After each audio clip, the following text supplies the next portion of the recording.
மகர ராசி நேயர்களுக்கு எப்படிங்க இருக்கும்? அஷ்டம சனி முடிஞ்சுதா இல்லையா? ஏழரை சனி முடிஞ்சுதா இல்லையா? அர்த்தாஷ்டம சனி முடிஞ்சுதா இல்லையா? சனியில் இன்னும் வேறு எதனா விவகாரங்கள் எதனா இருக்கா? சனி மகாதிசைன்னு இருக்கா? இதெல்லாம் முடிஞ்சிச்சா சார்? வேறு எதுவும் டெக்னிக்கல் டேர்ம் இல்லைல்ல?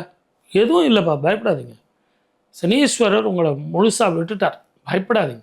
உச்சம் பெற்ற குரு மகர ராசியை பார்க்க போகிறார். நீண்ட நாள் வேலை கிடைக்கல, நல்ல உத்தியோகம் கிடைக்கும், கடன் தீரும், வீடு வாங்கலாம், மனைகள் வாங்கலாம், இன்வெஸ்ட்மெண்ட்டு நீங்கள் பண்ணலாம்.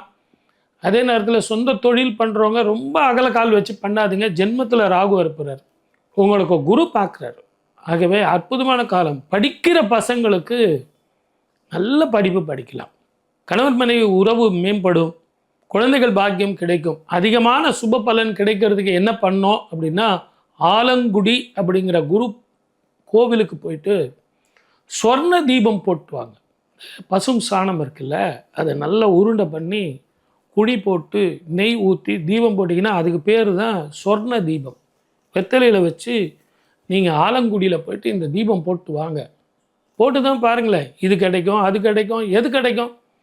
இதுக்கு பேர் சொர்ண தீபம். இதை போட்டிங்கன்னா அற்புதமான பலனும் நல்ல வருமானமும் கடனும் தீர்ந்து ஆரோக்கியம் தேரும்.